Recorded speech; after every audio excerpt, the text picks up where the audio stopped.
Жума күні епіңіз үшін қайырлы олсын, саатлерде 15.30, бүгін Қырмыжғалына 848 күні кетмекте, сіз заман информацион программасына сейретесіңіз.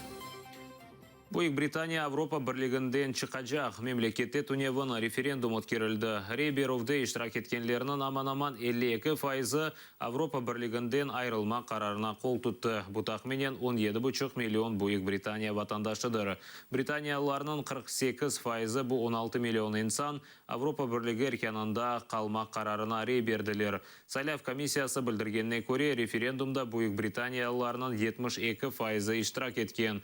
Референдум нәтижелері мечбури дегел там қарарына акимет алажақтыр. Акимет Авропа бірлігінден чықма қарарына қабыл етсе біле айырылув бірқач жылға созылажақтыр.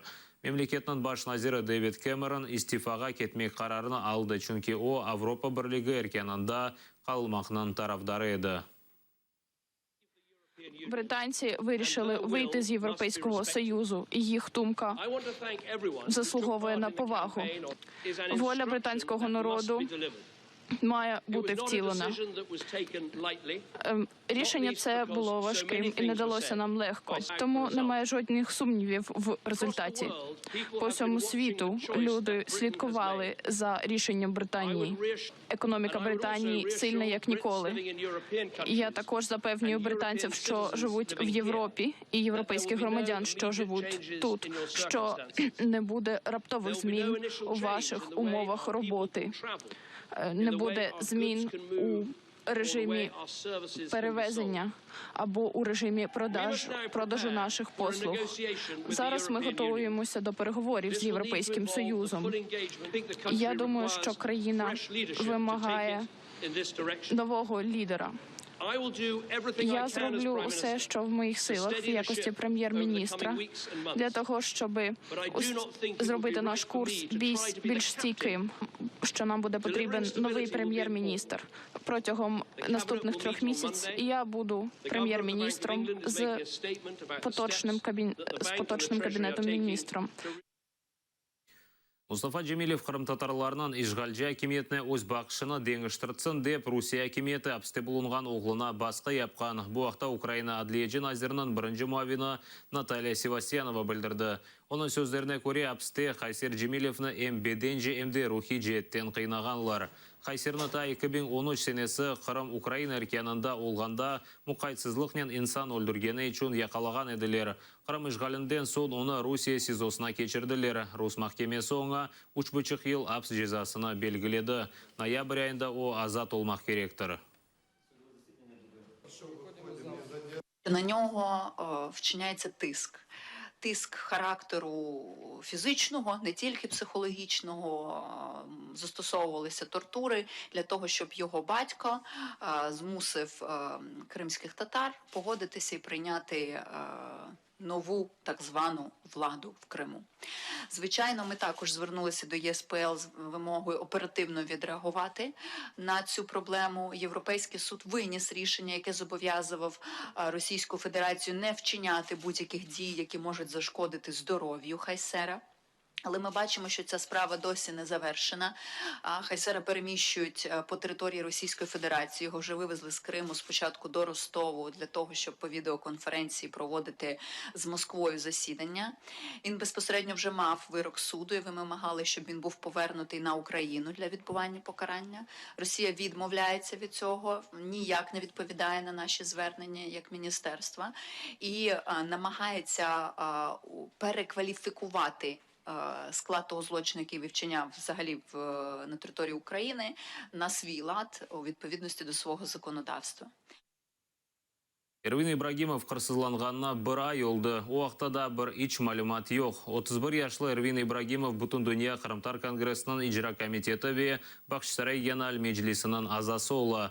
Майыс 24 гечесі өз арабасынен евіне қайтқанда ДПС рубасында инсанлар тоқтатып, арабасындан чықардылар. Нәтижеде Форд Транзит арабасына yüklеп белі олмаған тарафқа алып кеттілер. Бойыпсы түкенінің бірінде ерлештірілген көзетеже камераға түсті.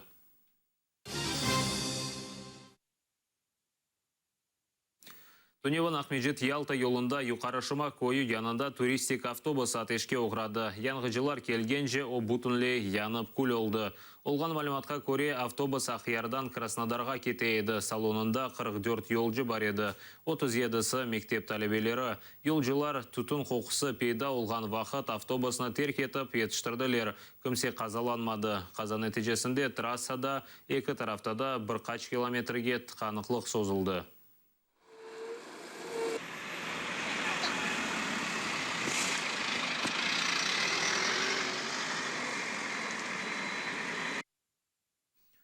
Алушта живарындaki aşağı Шума, Нижняя Кутузовка койсакелері бір аптадан берілі бұланчық суынен kullanmağa mecburlar. Onun hem aş pişirirler hem de yuğunalar.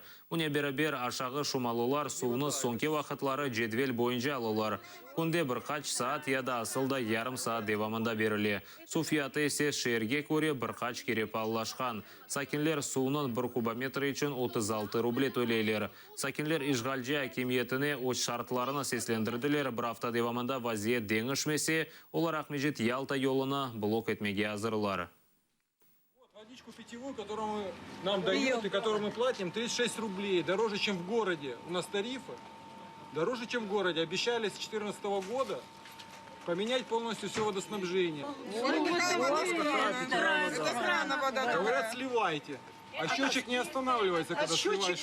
Счетчики это работают. То есть вам приходится этой же водой и детей купать? И готовить, кушать, и пить. Воду мы подаем сверх этого графика. Это мы тоже. Вот как воду вы подаем. не знаем, и мы знаем. Это вранье. 15 минут в сутки. Сегодня дали 7:30 утра и 8 отключили. Вот скажите, пожалуйста, природой дана вода. Сколько она должна стоить? Есть ли у нас электрические насосы, чтобы нам подавали в Кутузовку воду? Или очистительные какие-то. Есть что-то? У нас ничего нету. Почему мы платим больше, чем в Алуште? Питьевая вода. Сегодня утром проводили уже совещание. Так вы не видели воду. Пик сезона у нас нет никогда воды. Вы все в курсе, что каждый год у нас проблема с водой. Никто ничего не делает. Бумажки писать я тоже умею. Делать надо что-то. Демірже лучиста чөплік полигона рықмарық тололғана бақмадан Ялтадан чөплік кетірмеге девам етелер. Чөплік обасы юзун бақчасы ве демірже дақ етегіне тарқалды. Бұл пұсырліктен топырақлар енді бір шеге кечмейжек. Экологлар білдіргеніне көре чөплік кетірілмесі девам етсе вазиет фелекетке кетіре біле. Махкеме біле полигон бұйық қайды бозылуларынан чалышқанны қайды еткен еді. Ләкин чөплік кетірілмесіні тоқтатмайлар. С Гурзуфа везете мусор в Алушку. Да. А почему не в этот, не на другой полигон, там, в Белогорск? И в Белогорск возим. А, и вы сюда возите, и в Белогорск? Да, машины туда пошли, это самое. Угу, понятно. Можно? Да. А вот они и виноградники. Наши хорошие вина Массандры. На сегодняшний момент Ялта напрямую должна возить мусор, и под это выделяются бюджетные средства на Белогорский, будем говорить так, полигон. Мы видим, что в нарушении всех, будем говорить так, нормативных документов, которые регламентируют вывоз, утилизацию мусора, Ялта продолжает, будем говорить так, заниматься самоуправными действиями вместе с Алушинской администрацией. Сегодня мы просто стали очевидцами, что для Алушинской администрации, Ялтинской администрации закон не писан. То есть будут травиться невинные только потому, что кто-то очень хочет заработать на, мягко говоря, выгодной теме, мусоре, на уничтожение нашей среды обитания. Екі байрақ бір девлет шер астында Украинада Қырым-татар байрақ күнні қайд етежеклер. Митинглер Киев, Львов, Харьков и Новоалексеевкада өткерілежек. Киевтен бұйық Қырым-татар байрағын açacaklar. Оны бір қач күчік байрақлардан тіккенлер. Мұстақылық мейданында балалар үшін флешмоб тешкіл етежеклер, бұйықлер үшін автоюруш olacak. Начнутся мероприятия в Киеве с детского конкурса, который организовывается на Майдане. Начало конкурса 18 часов. Его суть в том, чтобы попросить наших деток нарисовать, изобразить национальный флаг, то есть их глазами отразить происходящее. Основное мероприятие 26 июня – это шествие с крымско-татарским национальным флагом. Это шествие, которое начнется от Бессарабской площади и пройдет по Хрещатику до Европейской площади. То есть флаг будет пронесен по центральной улице Киева. По городу Киеву организуется автопробег.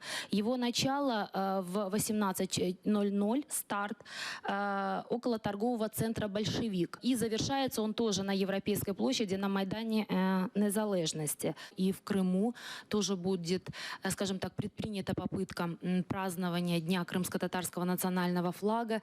Выбрали именно 26 число, потому что это первый день начала Курултая второго созыва.